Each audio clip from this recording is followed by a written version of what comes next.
Hello and welcome to today's webinar, Combating Influenza Myths and Misconceptions to Improve Influenza Immunization Uptake in Hispanic Communities in New York State. On behalf of the National Hispanic Medical Association and the Association of State and Territorial Health Officials, we would like to thank you for joining us for today's webinar. My name is Sarah Reynoso and I'll be moderating today's webinar. Before we get started, there are a few housekeeping items to cover. As a reminder, to hear the audio for today's webinar, please call 1-866-740-1260 and enter passcode 318-546-3 when prompted. In addition, to view the slides, please log on using the personalized web link sent to you upon registration for today's webinar. If you need assistance, please use the raised hand button or the chat box located at the lower left-hand side of your screen. Today's webinar will be recorded and will be available on ASTO and NHMA's website at a later date. Notifications will be sent out when the archived content is available. We welcome your questions. Please submit any questions or comments you have via your chat window located on the lower left-hand side of the webinar screen at any time during the presentation. Questions will be addressed at the end of the webinar as time allows. Today's webinar will highlight ways to incorporate cultural competency into influenza immunization recommendations, discuss lessons learned and best practices for combating influenza misconceptions, and improve influenza immunization uptake among high-risk populations, such as pregnant women, as well as provide key recommendations for healthcare providers on addressing the influenza misconceptions and misinformation among patients and families. We have three featured speakers for today's webinar. Our first speaker will be Dr. Oxiris Barbot. Dr. Barbot is an innovative public health influencer and pediatrician with over 20 years of experience in advancing equity and providing care to urban communities. She is currently the first Deputy Health Commissioner at the New York City Department of Health, where she has helmed the agency's blueprint for achieving health equity, Take Care New York 2020. Additionally, she oversees cost-cutting areas such as bridging gaps between the public health and healthcare delivery systems, as well as emergency preparedness, healthcare systems analysis, and agency performance measurements for the nation's largest health department. Previously, Dr. Barbot was the Health Commissioner of Baltimore City. A graduate of Yale College, Dr. Barbot received her medical degree from New Jersey Medical. She was a Soros Fellow, and she completed her pediatrics training at DC Children's Hospital. Following Dr. Barbot, we will hear from Dr. Nereida Correa. Dr. Correa is an obstetrician-gynecologist, a family physician, and an associate professor and a senior advisor of the First Hispanic Center of Excellence in New York State at the Albert Einstein College of Medicine. She currently has an active medical practice which cares for women in Hispanic and African American communities in the Bronx, Brooklyn, and Manhattan. Dr. Correa is a member of the National Hispanic Medical Association, the National Hispanic Health Foundation, and was in the first group of NHMA Leadership Fellows. Previously, Dr. Correa was an Education Core Director of the Bronx Center to Reduce and Eliminate Ethnic and Racial Disparities in Health and took part in the development and publication of the monogram entitled Teaching Cases Exploring Cross-Cultural Care. And our final speaker will be Dr. Diane Torres-Burgos. Dr. Torres-Burgos is a pediatric and preventive medicine public health physician. She is currently an advisor on Hispanic health for the National Hispanic Health Foundation. Previously, she was the medical director of the New York City STD HIV Prevention Training Center and medical director of the Washtenaw County Public Health Department in Michigan, where she was an immunization peer educator for the Michigan Department of Health and Human Services. Now it is my pleasure to introduce Dr. Barbot. Great, thank you very much. So I am pleased to be presenting with my co-panelist. We have been colleagues for many years, and I look forward to a robust set of questions after our presentations. We'll go to the next slide, and I have no relevant financial disclosures to make, and I don't intend to discuss any investigational use of commercial products or devices in this presentation. As an overview of what I will cover in the next slide, I will go over the burden and impact of influenza in New York City. I'll also touch on the coverage rates that we have in the city, talk a little bit about myths and misconceptions that we find in the literature, and then talk about what we at the Health Department are doing to encourage vaccine uptake amongst Latino communities in New York City. Next slide, with regards to the burden of vaccine-preventable diseases, and specifically on the next slide, influenza and pneumonia, sort of as an overarching statement, in the U.S., on average, 226,000 hospitalizations per year are related to influenza, and over 75% of those are amongst adults. And depending on how severe a particular flu season may be, we will see anywhere from 3,000 to 49,000 influenza-associated deaths per year. And again, the majority of them are amongst adults. Specific to New York City, in the last flu season of 2014, we had 2,200 deaths related to influenza pneumonia, and that in the years 2013 and 2014, it was the third leading cause of death amongst New Yorkers. And so in the next slide, when we look as to how we're doing with regards to adult influenza coverage rates, we'll see that if we focus in on influenza, we're sort of holding our own, if you will, with regards to national coverage. So in the city, we're 43%, nationally 42%. The state as a whole is at 45%, but we're all significantly under the Healthy People 2020 goals of 70%. And if we move on to the next slide and look more granularly as to how we are doing in New York City specifically, this is a graph that draws on data from our community health survey. So this is self-reported information. And you will see that the top line is looking at vaccination trends over the last several years for populations over the age of 65.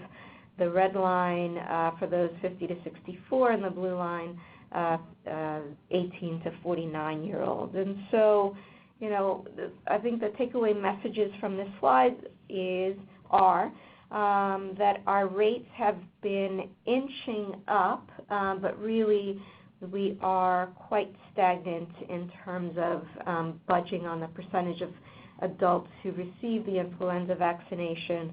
We're doing better with those that are 65 and older, but we have a long way to go with individuals that are 18 to 49. The next slide looks at the distribution. If we look at immunization rates broken down by race and ethnicity, and again, this is drawing from data from our 2015 Community Health Survey. For the 2015 Community Health Survey, and it asks, during the past 12 months, have you had a flu shot? And we'll see here that Latinos are at 65.8%, so, you know, roughly somewhere in the middle, but again, nowhere near where the Healthy People 2020 goal is of 70%.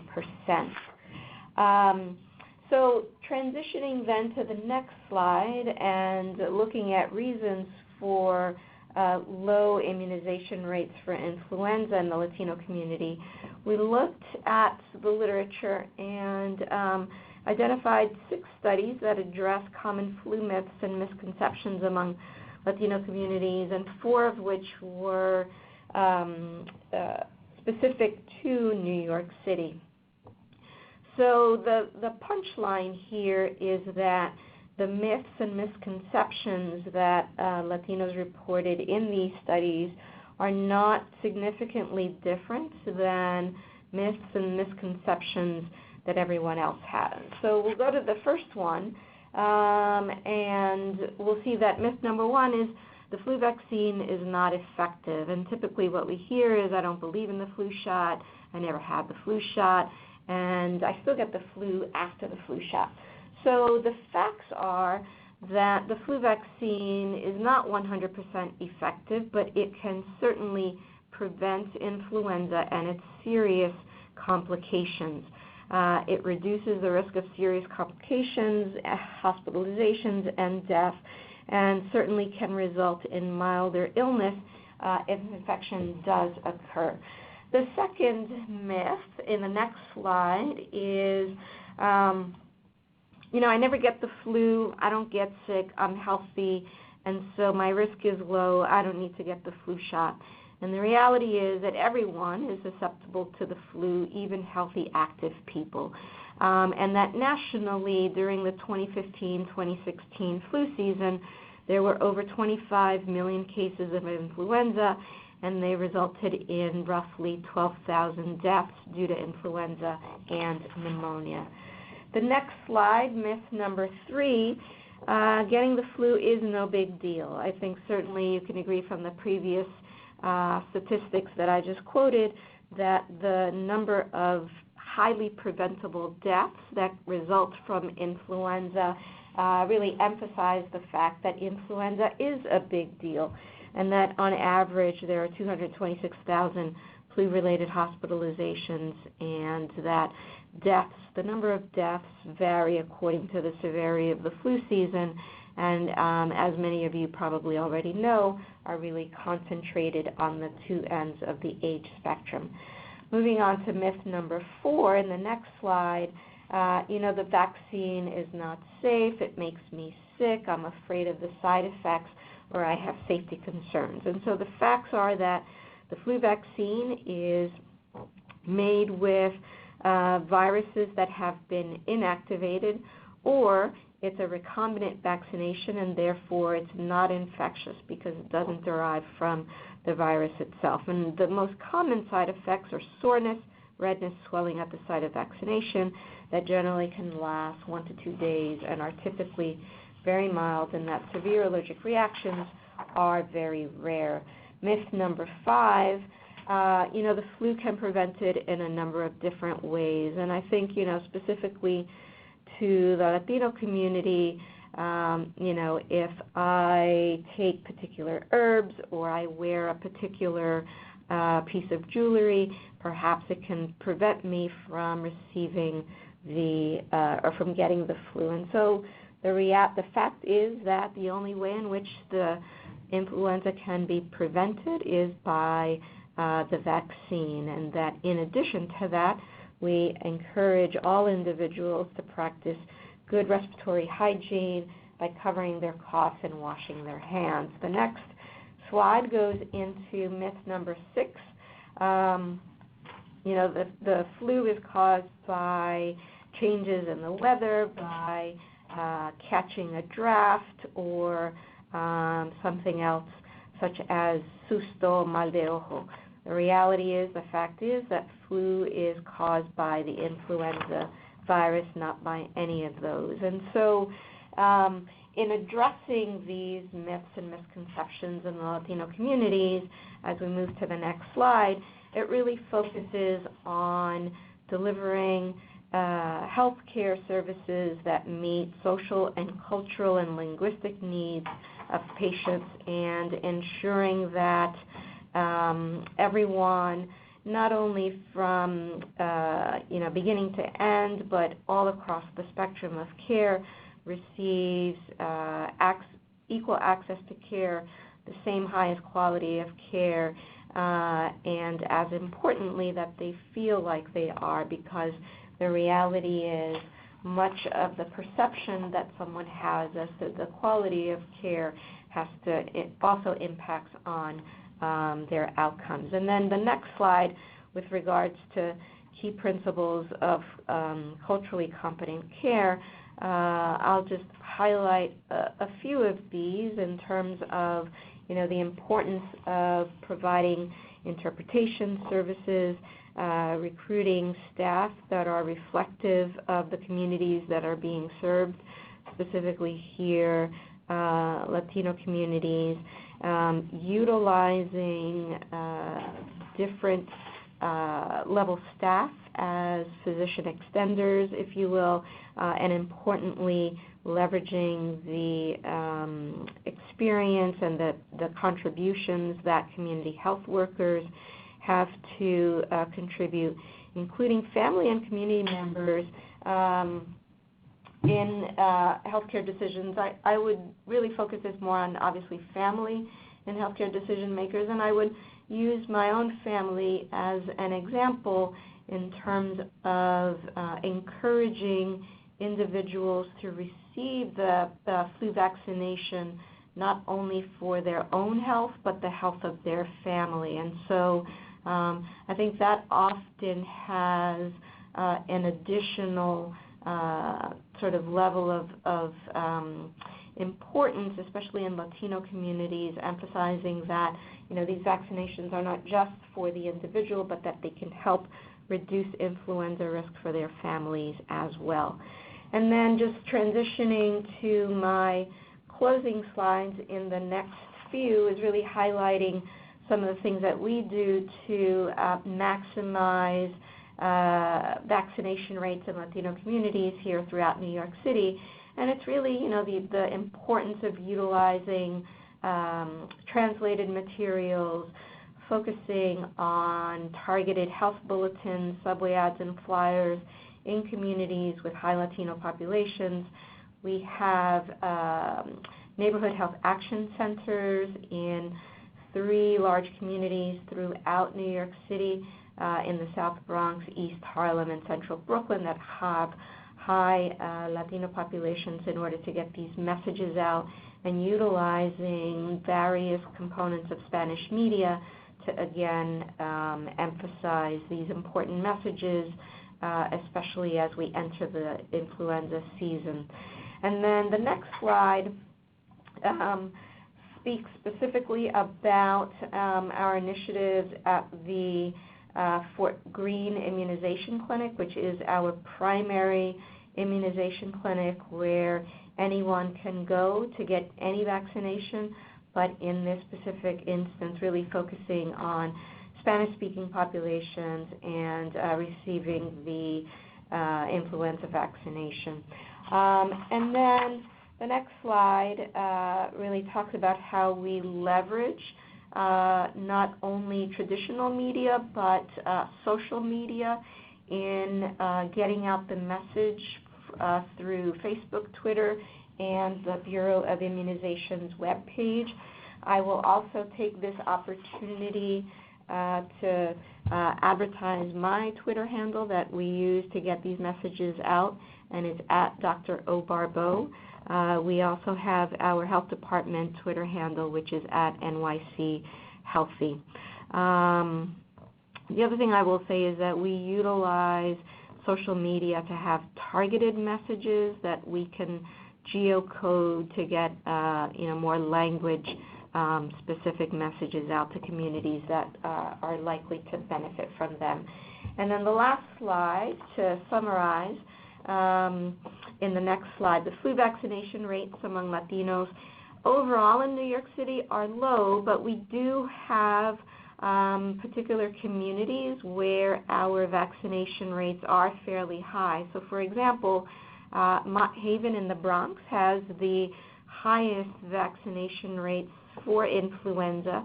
They're almost at 50%. So it's a large Latino community. So, there are the citywide numbers that we can quote, but if you want to look at our website, at our community health profiles, you can see what the specific vaccination rates are for the communities that you're serving, and you can get to that webpage by nyc.gov/health. So with that, I will then thank you, and I don't know if you want to take questions now or after we've all presented. We'll wait for the questions at the end. Perfect. All right. Thank you. So thank you, Dr. Barbeau. As a reminder, actually I was going to go into that. Please submit questions for our presenters via the chat box at the lower left-hand side of the webinar screen, and we'll answer questions at the end of the webinar as time allows. Next, I would like to introduce Dr. Correa. and pregnancy is a very serious issue and one that has to be addressed with the prenatal patient at every visit. In 2009, we were surprised to see that there was a pandemic and that this pandemic affected pregnant women specifically and led to many hospitalizations and even deaths. Despite that pandemic, here in 2015 to 2016, even though we offer the influenza vaccine at every visit to every pregnant woman, only less than 50% of the women are vaccinated during the pregnancy. I want to address some of these issues with a lot of data so that we have ammunition to speak with the women. Their biggest concern is always, will this affect my baby? Will it hurt my baby? Will there be some problems if I take a vaccine? Next slide. So pregnant women are vulnerable to severe symptoms and illness attributable to influenza. And pregnancy itself, because it's an immunocompromised condition, increases the risk of hospitalization and serious maternal medical complications so high that it can lead to death. So what I've done is collected some of the CDC data and other data to help us to see how much of a problem this is. A cohort study in Nova Scotia in 1990 to 2002 compared 134,188 pregnant women during that year. During the influenza seasons, admissions during the third trimester were higher,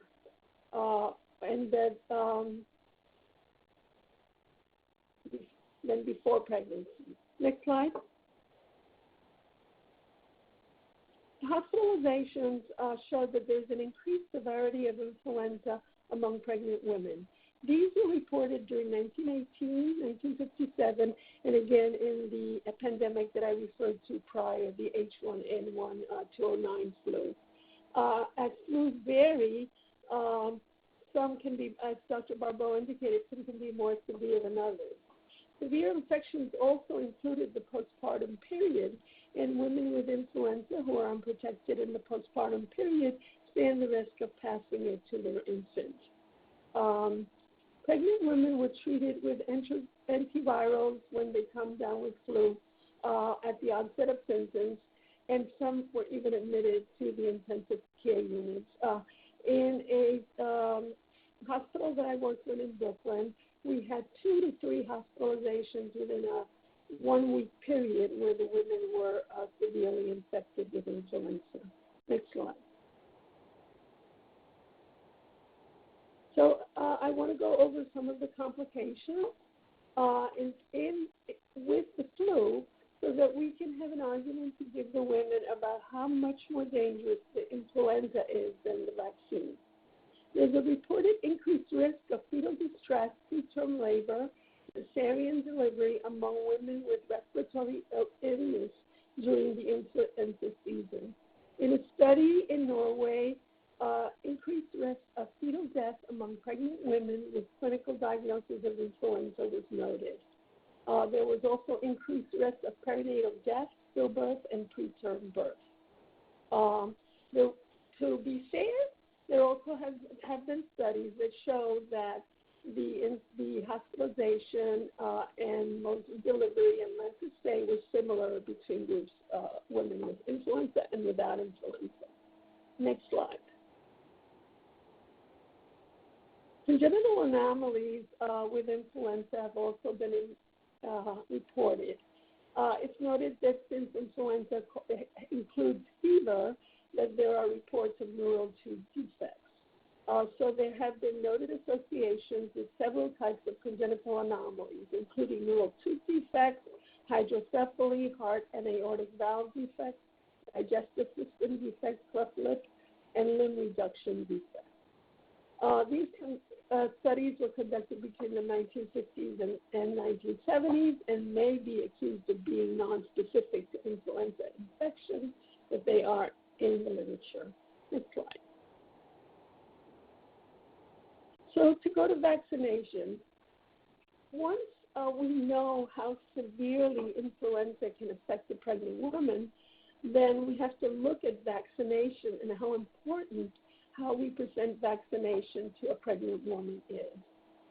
First of all, vaccination does not cause fetal harm. It was noted that no serious adverse events occurred after vaccination and that there was no difference in pregnancy outcomes when these were studied. There is no significant increase in risk of pregnancy loss in the 4 weeks following influenza vaccination. And there was no increased risk in fetal mortality associated with vaccination. So as you can see, the risk with influenza is very, very high, and the risk of vaccination very low. Next slide.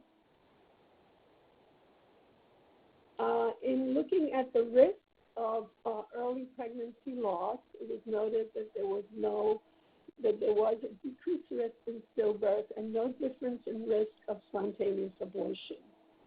Next slide.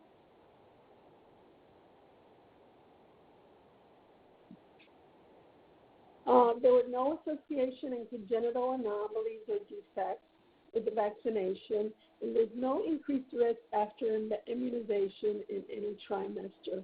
Some of the discussions that I have with women who are afraid of having the vaccine is that this could harm the baby. And we as providers can reassure our patients. And as Dr. Barbeau said, that there are myths out there, and I don't think that they are specific to the Latino community, that the women are always afraid that anything that they put in their body, even a Tylenol, is going to harm their baby. So I think that one of our roles is to reassure them that the literature and much of the data points to no harm done with vaccination. Next slide. The recommendation is that if you are pregnant, you should have a flu shot. And the best time to have the flu shot is in October. The flu shot is safe. It can be received at any time during pregnancy. It can help protect against premature labor and delivery. It protects the developing baby before birth and after birth, because a mom with the flu is going to transmit the flu by intimate contact in the first few months with the baby. Pregnant women also need to have a whooping cough Tdap vaccine because in the third trimester it is important to protect the baby. And we know that if we give a Tdap vaccination, it's going to prevent, it will transmit the immunity to the infant and will prevent whooping cough, which could be also another deadly respiratory disease to the baby. And presenting this data to the moms is really important, because then they see that when they vaccinate, they're indeed protecting their baby rather than doing any harm. Next slide. So again, repeating that because you're pregnant, CDC and your OBGYN and your midwife recommend that you get a flu shot to protect yourself and your baby from the flu. Again, it's at the end of October, and I think that the timing, as soon as the flu vaccine is available, the timing is prudent at the beginning of the flu season. The woman who intends to become pregnant or is already pregnant is protected. The other thing is that in every visit, if the woman has not been vaccinated, the flu vaccine can be offered, because sometimes you offer it and then they go home and discuss it with their family and their husband, and then they come back. And each time you ask them, it plants a seed that perhaps, yes, I should get this vaccination. Next slide. In addition to that, health workers have to get vaccinated. So as you've noticed over the past several years, health workers who decline to get vaccinated have to wear masks during the entire flu season. However, it is recommended that health workers protect themselves and their families by obtaining a flu vaccine and also providing an example to the patients that we are trying to protect. Next slide. So if someone does not get vaccinated and they get influenza in pregnancy, it's very important that we recognize it immediately and that antiviral medication be started immediately because the flu can become extremely severe and lead to hospitalization and even care in the intensive care unit. And as indicated before, it could lead to pregnancy loss and possibly death. Oral oseltamivir is the preferred treatment for pregnant women. They usually take it for 5 days. When women present with symptoms of the flu, the first thing that we do is we make sure that they are isolated to protect other patients, and then we do a test to make sure that it is the flu, and we begin the antiviral therapy immediately. And this can avert some of the other issues that could come up. Next slide. So this is my presentation, and I hope that in this data I was able to provide you with some ammunition to discuss the dangers of influenza with our pregnant patients, and also to encourage the women, no matter what nationality, where they come from, to vaccinate themselves, and also to encourage their husbands and everybody else in the family to be vaccinated in hopes of protecting the baby. Thank you very much. Thank you, Dr. Correa. As a reminder, you can submit questions via the chat box in the lower left-hand side of the webinar screen. Questions will be answered at the end of the webinar. Finally, I'd like to introduce Dr. Torres Burgos. Hello, everyone. I'm going to be talking on how to address the myths and misconceptions about the flu vaccine when you talk to your patients and families. This is something I'm sure that you have encountered in your practices. I myself have frequently dealt with this in my clinical practice as a pediatrician and also as a public health professional, in particularly during the H1N1 pandemic in 2009, where questions about the vaccines were just rampant. But in addition, I deal with this all the time with my own family. So I want to share a true story with you that happened to me during Christmas last year. We were having a big family gathering, 30 family members discussing life. But a lot of them were also talking about how they were getting sick and they were having respiratory symptoms, GI symptoms, like flu and so on. Well, I was talking with a cousin and her husband who is 60 years old. He just had open heart surgery about 6 months ago and was still recovering. In addition, he was diagnosed with colon cancer a year and a half earlier. And so knowing that he, was high risk for problems, I asked him, did you get the flu shot? And his answer was, no, I never get the flu shot. It can make me sick. Again, common myth number one. So before we get to that, I want to share with you that I took a deep breath talking to him, and I said, I'm going to talk to you as a loving family member, and I'm also going to talk to you, though, as a doctor. And so I explained to him he was a high-risk individual and addressed all his concerns. And at the end, his honest reaction to me was, I didn't know that. I really didn't know I was high risk, and so I'm going to have to call my doctor. It sounds like I really need to get that shot.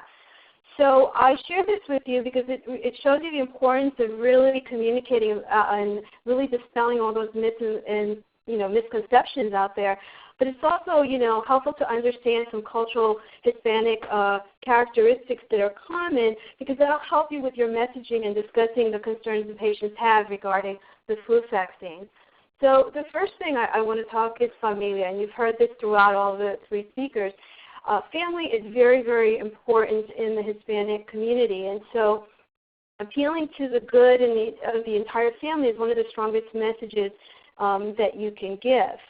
In addition to respect, proper deferential behavior towards others, and it's usually based on age, sex, social position, economic status, or authority.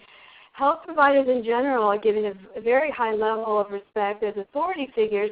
Therefore, you, as health providers, you play a very important part in health decision-making for the individual patient and their families. Personalismo or personal, there's a tendency for patients to want to have more of a warm, friendly, personal relationship with their provider and know that their provider takes an active interest in their patient life. And this is important because with time that leads to confianza or trust. And building that bond of trust will have the patient knowing that you really have their well-being at heart. And all this works to engaging them in terms of taking, stake in what you are telling them in terms of health behavior, and, improving their health, but also their own well-being. Obviously, all this, can be varied depending on language, acculturation status, immigration status, gender, their country of origin, and most importantly, health literacy.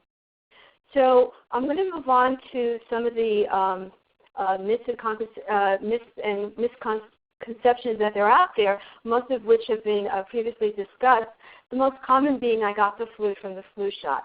So as we stated previously, the injected influenza vaccine only contains inactive or dead virus. Therefore, you cannot get the flu from the flu shot. And many times people misinterpret the vaccine side effects as they got the flu. And so it's very important when you give the shot to really explain that you are going to have some, reactions to the shot that may happen within a day or two of the shot, and they will go away. In addition, it takes about 2 weeks for the flu shot to become protective and effective against the flu. So if you get the flu shot and you've been exposed within that time frame, you will get the flu because you didn't have enough time for the flu shot to become effective. And so sometimes it's coincidental, and that's another way of letting your patients know that that's why some people think they get the flu from the flu shot.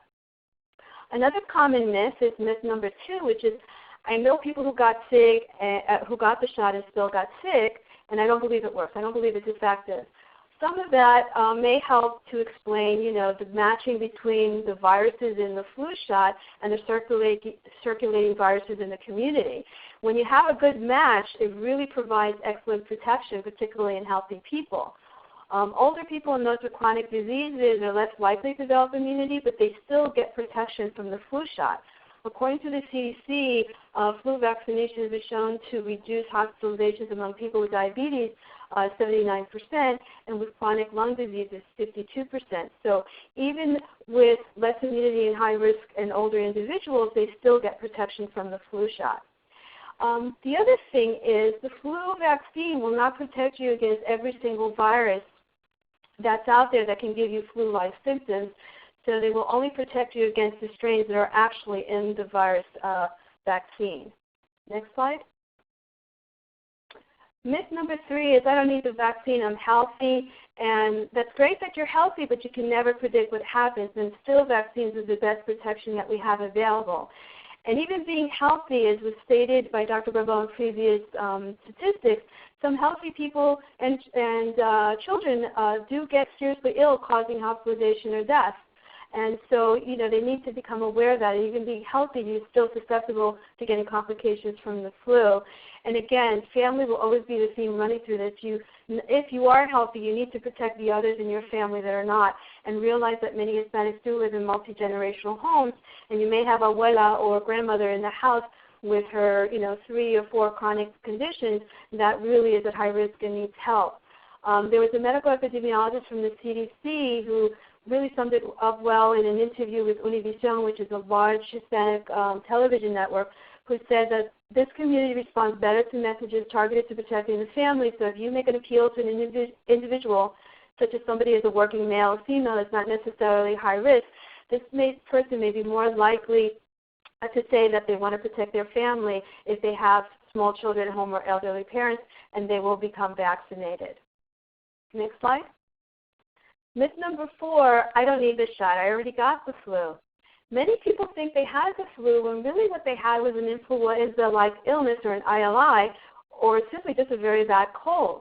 There are multiple viruses that are known to cause flu-like symptoms, such as respiratory syncytial virus, RSV, rhinovirus, adenovirus, parainfluenza virus, and human coronavirus. So people need to be aware that there are other viruses that can make you feel similar to the flu influenza illness. And even if you caught the flu and you had the flu, flu vaccination will provide coverage against the other strains that are in the community and in the vaccine and protect you against flu-related complications. So that's other ways that you can address that issue. For myth number 5, the flu is just a bad cold. It's nothing serious. As was mentioned previously, flu can be a very serious disease, even among particularly among young children, older adults, and people with certain chronic health conditions like asthma, heart disease, and diabetes. These are the very conditions that are very prevalent in our Hispanic communities. So it's very important to make this point. Even among healthy children and adults who carry it, again, as mentioned before, they can develop serious complications from the flu, hospitalization, or even death. There's an interesting study in 2009, a qualitative study, evaluating factors on what affects decisions on a flu vaccination, and it was done in Washington Heights, which is in northern Manhattan, predominantly Hispanic community. And they looked at the knowledge of flu transmission, treatment, and vaccination status in addition to demographics. And what they found is that over 25% indicated the reason they did not get vaccinated is the belief that flu was not serious enough. And another 11% believed the vaccine didn't work. 10% cited that they didn't have the time to get it. And 11% cited that it was the cost, which I thought all were very interesting. Next myth is myth number 6. I'm afraid that the vaccine can have serious side effects. This is true of flu vaccines, of all vaccines in general. There is a high mistrust of vaccines. But telling patients that most individuals experience none or minor effects following a flu shot is very important. They need to know that there can be side effects if there are, and they're usually minor, such as soreness and redness and tenderness at the site of injection, aches, mild fever, headache, but they usually last only 1 or 2 days, and then you'll feel fine. This is basically your body, mounting its immune response to the flu vaccine. And reactions are very rare. According to CDC, severe allergic reactions, for instance, are estimated at less than 1 in 1 million doses. And sometimes I've had patients come to me, I heard you can get paralyzed from this vaccine. And so especially, they may have heard of Guillain-Barré syndrome, which can cause weakness and paralysis. And this is very, very rare. And in fact, they're more likely to get Guillain-Barré following a respiratory illness or a GI illness rather than from the vaccine itself. Next and final is myth number 7. It's too late to get the vaccine, the flu shot. It's always better to get the flu vaccine before the flu season, begins, but it's never too late. There's always flu virus circulating in the community, and it's important to know that it takes 2 weeks for the vaccine to work. So it's really important to, at any time, protect yourself to get the flu shot.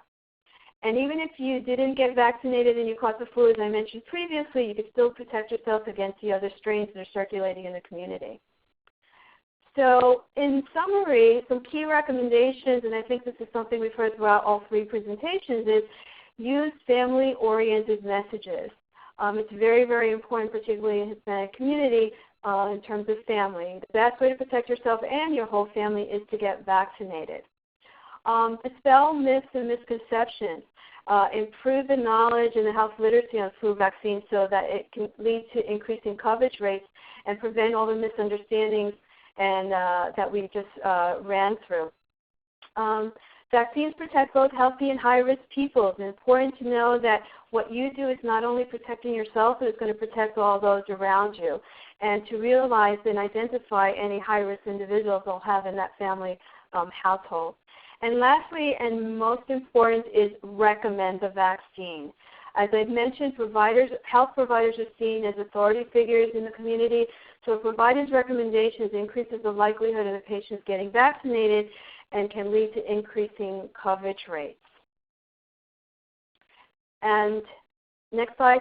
And here are just some resources that are available if you're interested in more about learning about vaccines and how to communicate about vaccines. There's the Pink Book put out by CDC. There's the Vaccine Handbook put out by Immunization Action Coalition. There is lots of information on from the New York State and New York City health departments, toolkits. The National Hispanic Medical Association also has a toolkit on how to increase immunizations among Hispanic adults, which is available for free. Also, there's the Vaccine Education Center through the Children's Hospital of Philadelphia, which is led by Dr.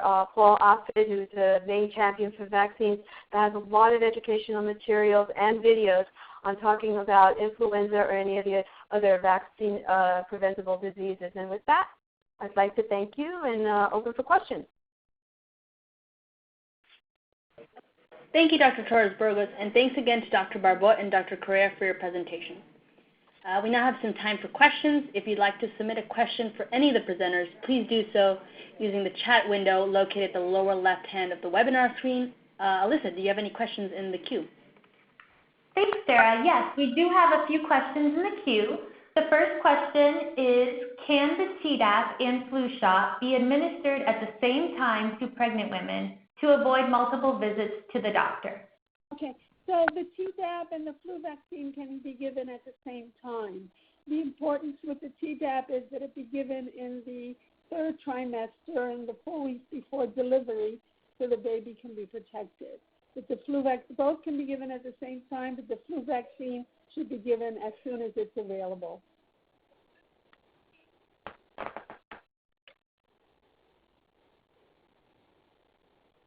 Wonderful. Thank you so much. Our next question is, are there any tools or resources you refer to use or that may help other healthcare providers when having discussions with patients or families about influenza? Or are there any materials that may help us combat influenza myths and misconceptions?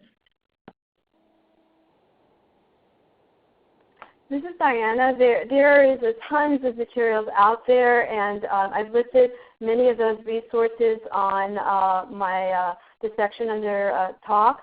And again, you can get it at the CDC level. The CDC, obviously. The Immunization Action Coalition is another great place to go to that has a lot of information and toolkits. The New York State, New York City has their own information. And actually what you can get through New York City and the state is you can actually find out information about your own community in terms of what's happening with the flu in your own community. In addition to the NHMA toolkits and going to the Vaccine Education Center.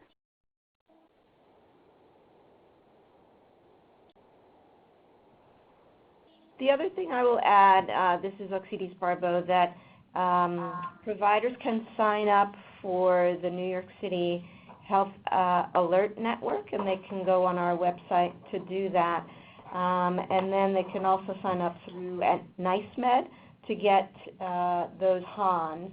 But then also, we also issue the City Health Information, also known as the CHIs, and that will give you on a yearly basis the most up-to-date recommendations about influenza, as well as a whole host of other public health topics.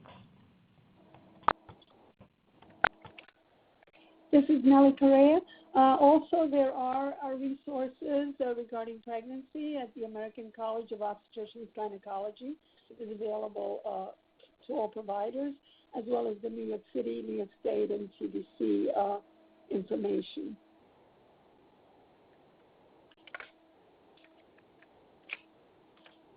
Wonderful. Thank you so much. As a reminder to participants, if you have a question for one of our speakers, please submit them via your chat window, which is located on the lower left-hand side of the webinar screen. And while we wait for another question or so to come in, would any presenters like to add any last thoughts or comments regarding our topic for today?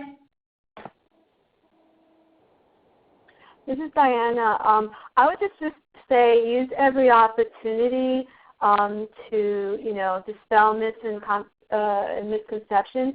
And one thing we really didn't talk about, and I think Dr. Correa mentioned, is that make sure you have a vaccine-friendly office. It's very surprising to me, and this happened when I first became medical director of the health department in Washtenaw County, in that I actually discovered there were many people working there that did not believe in vaccination, which was very surprising to me because, here we are working in the public health department, and that's what we do, is we vaccinate. And yet there were people that were there that did not believe in it. And so I actually, went on an education spree, sort of, making sure that people understood that this is what we do here and this is why, and really addressed all the concerns. So really look at your own, office, your staff, to make sure that they also, don't have it, because a lot of times patients will get information from frontline staff and it may not be the right information. Hi, this is Nellie Correa. I just want to add that one of the things that we have to be cautious about is if somebody has an egg allergy because of the type of vaccine. Can you hear me? Yes, we can. Okay. And the other thing is, as Diana said, when we run into our employees who are not vaccinated, I think it's an opportunity to talk about it. I try to talk to everybody that I see who's wearing a mask, because that's an indication that they did not have a vaccine. And I think to patients it could be a little frightening to have the receptionists and the health workers wearing masks, because they tend to assume that maybe the person has something wrong with them, as opposed to the fact that they are just declining the flu vaccine.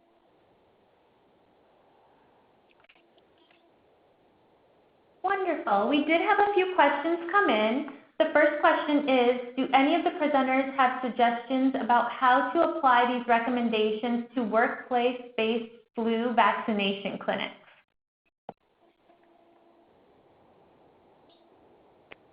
This is Diana again. Actually, we implemented a mandatory vaccination policy at our health department. And one of the things that I think was very important to getting that through is that you identify who are all the key stakeholders that it would take in order for you to do that. And I spoke with pretty much everyone. I spoke with the unions. I spoke with the employees, the commissioners. I mean, I spoke with everyone who would be involved in passing this policy in order to, talk about any questions or concerns they had, and we were fortunate enough that we were able to get it passed. So this is Oxides. There are a couple of things I want to build on. One is that in the workplace, we have found that offering vaccination fairs are a good way to get large groups of people vaccinated at the same time. The other thing I would add, just to circle back to some of the comments that were made earlier, one thing specifically that I want to emphasize is that there is no contraindication to receiving the flu vaccination for individuals who have an egg allergy, and that's often I think a carryover myth that we actually didn't cover, but it is important for people to be mindful of, that there is no contraindication, and that the CDC changed this recommendation last year.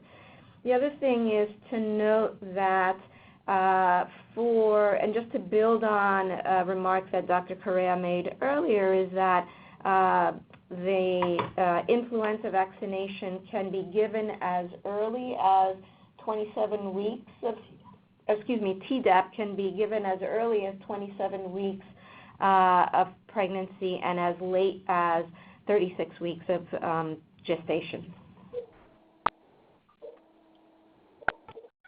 Wonderful. Thank you so much. We only have time for one other question, and the last question will be, it was mentioned that some regions in New York have higher rates of immunization. Is there any data regarding the most effective strategy to reach higher rates of immunization? So through our community health profiles, which you can find on our website, nyc.gov/health, for each of the 55 community districts, providers can go in and see how the communities that they're serving are doing in comparison to the rest of the city in terms of immunization rates specific for influenza. I think that many of the things that we have highlighted today in terms of, culturally appropriate messaging, I think coupled with other things that we haven't spoken about, so for example, late clinic hours, Saturday clinic hours to accommodate those that can't get off of work during weekdays. All of those things can help to boost immunization coverage. But I think, the most important message that we would want to emphasize is that providers, especially Latino providers or providers giving care to Latino communities, are in a pivotal position to ensure that the most important thing that they can do is make the recommendation, urge patients to be vaccinated, and that's really one of the most important and effective ways to increase percentage coverage. This is Diana. I totally agree. I think that is the most pivotal part that many times I hear, and that's what happened actually in my story with my cousin. No one ever spoke to him about it, and yet here he is, a high-risk individual, and no one ever mentioned you need to protect yourself from the flu. And so I think, it is very, very important that providers mention it and also know the resources. If you are not able to give a flu shot in your own office, know where they can go to get the flu shot for free.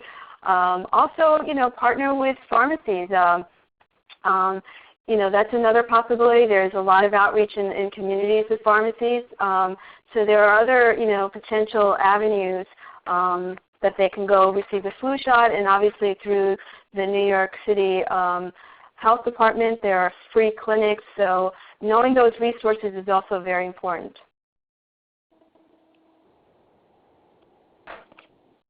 This is Nellie Correa. I just wanted to add, one of the things that we used to help us to increase employees getting the vaccine was to deputize some providers to give them the vaccines at the workplace.